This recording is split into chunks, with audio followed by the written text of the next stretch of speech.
Hello जी, good morning. आज के दिन की शुरुआत होती है रोज़ जैसे होती है वैसे ही, कुछ खास नहीं। फ़िलहाल किचन में आ गई हूँ और नाश्ते के लिए मैंने सब्ज़ी का तड़का लगा दिया था। साथ में मैंने चाय भी रख दी थी, अपनी नींबू चाय हम दोनों लोग लेते हैं साथ में। थोड़ा सा काम सुबह बढ़ जाता है। सुबह का समय ही ऐसा होता है कि आपको पूरे दिन के लिए काम समेटना रहता है। एक प्लानिंग के तहत काम करना होता है। अगर आपको कहीं जाना भी है तो सुबह क्या, हमें लगता है पिछली रात में ही आपको डिसाइड कर लेना होता है कि क्या बनेगा क्या नहीं बनेगा, अगले दिन क्या होगा, टिफ़िन में क्या जाएगा, क्या पहनना है, और लंच में क्या रहेगा, डिनर में क्या रहेगा, सब कुछ। मैं अपनी चाय लेके बालकनी में आ गई थी। बालकनी का जो नज़ारा है वो मेरे लिए इस पूरी दुनिया का सबसे अच्छा नज़ारा है फ़िलहाल। पिछली शाम को बच्चे शायद बालकनी में खेले थे और पेपर वगैरह, खिलौने, ये सब चीज़ें वहीं छोड़ दी थी उन्होंने, मैंने अभी देखा। और ये आपको हर उस घर में मिलेगा जहाँ पे छोटे बच्चे हैं। तो ये बहुत बड़ी बात नहीं है। आपको ये चीज़ एक्सेप्ट करनी पड़ेगी कि आपकी सारी चीज़ें आपको हमेशा जगह पे नहीं मिलेंगी। एटलीस्ट इसकी स्वतंत्रता तो हमें उन बच्चों को, अपने बच्चों को दे देनी चाहिए कि उनके खिलौने अगर पड़े हैं तो बार बार हम रखें, बार बार वो गिरा सकते हैं। उन पे चिल्लाने का कोई मतलब नहीं है। अपनी चाय में पी रही थी। ठंड थोड़ी सी आज है, मतलब कोसी सी ठंड है, थोड़ी ठंड बढ़ी हुई है, मुझे ऐसा फील हुआ। कभी कभी ऐसा होता है कि फॉग ज़्यादा होता है पर ठंड नहीं होती है। पर आज की ठंड में, सुबह जो ठंड है उसमें थोड़ा सा तीखापन है, पर अच्छा है। ठंड में ठंड नहीं होगी तो उससे रिलेटेड जो फसलें हैं और चीज़ें जो हैं वो इस मौसम में अच्छे से ग्रो नहीं कर पाएंगी। तो गेहूं के लिए ये अच्छा है मौसम, अभी ठंड पड़ती रहनी चाहिए। मैं फिर से अपना कुछ तो पीने लग गई थी। मैं कभी कभी कुछ कांजी जैसा सूप बनाने की कोशिश करती हूँ, लेकिन एक प्रॉपर रेसिपी जो है वो मैं किसी दिन आपके साथ शेयर करूँगी। ये मेरे दूसरे रूम का जो बाहर का नज़ारा है, यहाँ से बच्चों का हॉस्टल दिखता है। मैं किसी दिन बताऊँगी आपको कि मैं कहाँ रहती हूँ फ़िलहाल। बस आप नज़ारा देखते जाइए जो मैं आपको दिखा रही हूँ। उसके बाद जितने आपके पास रूम हैं उतने आपका काम बढ़ा रहता है, उतनी चीज़ें आपकी फैली रहती हैं। हर रूम में जाके आपको थोड़ा थोड़ा काम सुबह मिलेगा ही। जहाँ जहाँ जा रही थी वहाँ मैं समेटने की कोशिश कर रही थी। अभी बच्चे सो रहे हैं और ये समेटने के बाद मैं बस अपनी तैयारी कर रही थी कि मुझे क्या पहनना है। और मैं थोड़ा सा इसमें रिंकल्स थे तो उसको स्मूथ कर रही थी। मेरी आवाज़ थोड़ा आपको कभी कभी हैवी लगती होगी, लेकिन ये तब होता है मेरे साथ जब मैं एडिटिंग के बाद रात में वॉइस ओवर नहीं कर पाती हूँ, और सुबह उठ के जब करती हूँ ना तो सुबह की आवाज़ थोड़ी सी हैवी होती है।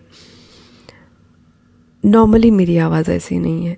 मुझे ऐसा लगता है कि ये अगर मैं रात में ही कर लूँ, लेकिन रात में बच्चों को सुलाने के बाद, एडिटिंग के बाद कई बार ऐसा होता है कि आप 2 मिनट के लिए सोचते हैं कि मैं थोड़ा सा एक नैप ले लूँ या फिर हल्का सा तकिए का सहारा ले लूँ, और उसी में आपको नींद आ जाती है। एक्चुअली सुबह की जो नींद होती है उसमें अगर आप उठो और फिर आवाज़ में जो भारीपन है वो थोड़ा रह ही जाता है। So I am sorry for that कि आपको थोड़ा सा चेंज लगता है।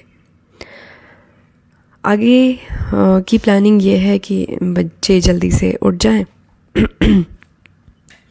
और मैं उनको भी तैयार कर दूँ। और ये उठ गए हैं, मतलब मैं नहा के जब बाहर आई तब ये उठ चुके थे, बहुत मस्ती कर रहे थे। इनको पिछले शाम को थोड़ी सी चोट लग गई थी। इनकी जो टॉय कार है वो चलाते चलाते इनको अचानक से सामने जाके दीवार में हिट हो गया था और माथे पे बहुत तेज़ चोट आई थी। लेकिन पता है, सुबह का जो ये एहसास है ना, अपने बच्चों के साथ बैठना और उनको समय देना, सुबह की जो एक बच्चों की खुशबू होती है ना वो लेना, आपको बहुत अच्छा लगता है। और ये मुझे कितनी बार इस पे फूकने को बोल चुके हैं कि मतलब यहाँ पे चोट लगी है और मम्मा फूक कर दो, मतलब फूक दो। तो मैं फूकती हूँ थोड़ा सा और इनको ठीक हो जाता है, इनको बहुत अच्छा लगता है। थोड़ी सी मस्ती के बाद जो है मैं रियांश की ड्रेस क्लीन करने लगी। उसमें जो छोटे छोटे बबल्स आ जाते हैं ठंडियों में, उसको एक ये लिंट रिमूवर मैंने मंगाया था और ये बहुत ही ज़्यादा इफ़ेक्टिव है, मतलब बहुत यूज़फुल चीज़ है ठंडियों में। तो अगर आपके कपड़ों पे छोटे छोटे बबल्स आते जाते हैं और उसको हटाने के लिए, अब वो बहुत ख़राब से लगते हैं अनचाहे जो ये बबल्स हैं, मतलब उसकी वजह से कपड़ा अनटाइडी सा भी लगता है और ऐसा लगता है कि पुराना हो गया है। पर वुलन कपड़ों में ऐसा होता है कि एक दो बार अगर आप धो दें तो अगर वो ज़्यादा सॉफ्ट हैं तब भी उसमें से थोड़े थोड़े बबल्स आ ही जाते हैं। ये तो इनकी स्कूल ड्रेस है, वो रोज़ पहन के जानी है, मतलब उसका कोई ऑप्शन नहीं है कि हम उसको बदल देंगे, वो नहीं पहना तो कोई और पहन ले। अपने कपड़े तो हम चेंज कर सकते हैं लेकिन वाले तो पहनने ही पड़ेंगे। ये रूम में ठीक करी थी लेकिन ये पीछे पीछे आके मस्ती कर रहे थे। जितना हो पाया मैंने किया। उसके बाद मैं फिर अपना तैयार होने चली गई, मैं लेट हो रही थी। तैयार होके मैं निकली और रोज़ के जैसे मैं निकल जाती हूँ। तो आज भी मतलब जिनको मिलना है वो मिलते हैं। आज भी मोर भाई साहब मेरे रास्ते में घूम रहे थे। रास्ते में तो क्या, मेरे कार के सामने से निकले और फट से पीछे भाग गए। फिर मेरे मिरर में जो है दिख रहे थे, तब मैंने इनको रिकॉर्ड किया, बट ये मिल गए। उसके बाद आजकल हमारे स्कूलों में इतना भयंकर काम चल रहा है, मतलब हर चीज़ का रिकॉर्ड बच्चों का इतना अच्छे से सहेज के गवर्नमेंट रखना चाहती है। मैं ये सोचती हूँ कि कौन कहता है कि गवर्नमेंट स्कूल के टीचर्स पढ़ाते नहीं हैं या फिर उनके पास काम नहीं है। आके देखो भाई कि कितना काम करते हैं। उनको टीचर का काम तो करना ही पड़ता है, उनको बहुत सारे और काम करने होते हैं। अपार आईडी है तो यूडाइस का है, और बच्चों को की संख्या भी कम नहीं होनी चाहिए, और एग्ज़ाम अगर हो रहे हैं तो वो भी कराते रहना है। और भी कितनी सूचनाएं हैं सिर्फ गवर्नमेंट स्कूल की जो टीचर्स होते हैं वही कलेक्ट करके आपको देते हैं। काम करने वालों के लिए कहीं पे भी काम कम नहीं है। उनको ढूंढ ढूंढ के उनको काम दिया जाता है और उनसे काम कराया जाता है। और मुझे पता नहीं ऐसा क्यों लगता है, I am one of those.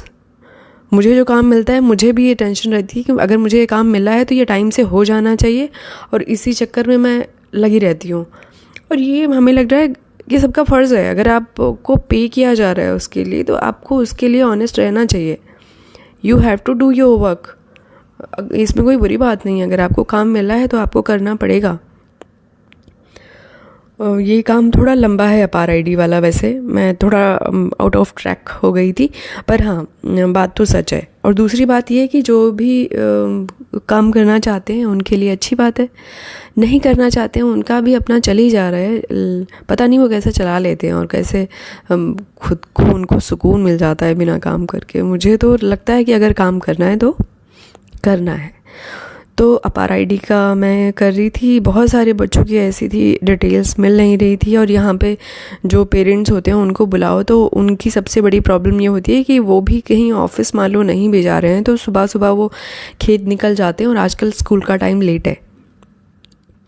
तो जब तक हम स्कूल पहुंचते हैं उसके बाद अगर सोचो कि कोई पेरेंट आके मिलेगा और वेट करता रहेगा कि कब स्कूल खुलेगा और हम आके मिलेंगे, तो वो लेट हो जाता है। फिर वो खेत वगैरह या फिर कहीं और के लिए निकल जाते हैं तो उनका पूरा दिन वहीं हमें लग रहा है चला जाता है। और ये सबसे बड़ी कमी है जो गवर्नमेंट स्कूल में बच्चे आते हैं उनके पेरेंट्स की, कि वो उतने सीरियस नहीं होते हैं अपने बच्चों को लेके, उनकी सूचनाओं को लेके जो कि स्कूल में मांगी जाती हैं, जिसके लिए फिर टीचर्स को लगे रहना पड़ता है उनके पीछे, मतलब बार बार कॉल करनी पड़ती है या फिर कैसे भी उन तक मैसेज पहुंचाना पड़ता है कि ये ज़रूरी चीज़ है और इसको पहुंचा दीजिए। वापस आने के बाद मतलब थकान मुझे बहुत हो गई थी, लेकिन उसके बाद मैंने सोचा कि शाम का आज भोग लगाते हैं। आज मंगलवार था, तो फिर मैंने सोचा कि आज कुछ अपने हाथ से बना के हलवा बनाया मैंने, जो कड़ा प्रसाद जैसा रहता है वो मैंने बनाया, और बजरंगबली को भोग लगाया। हमारे जो मंदिर में बजरंगबली हैं और गोपाल जी हैं, थोड़ा सा लगता है कि चलो मंदिर नहीं जा पा रहे हैं तो यहीं की पूजा हो जाए। मन चंगा तो कटौती में गंगा करके यही अपने मन को मनाने का सबसे अच्छा तरीका है। गंगा जी से याद आया कि आप महाकुंभ गए हैं तो बहुत अच्छी बात है, नहीं तो हो आइए। धन्यवाद।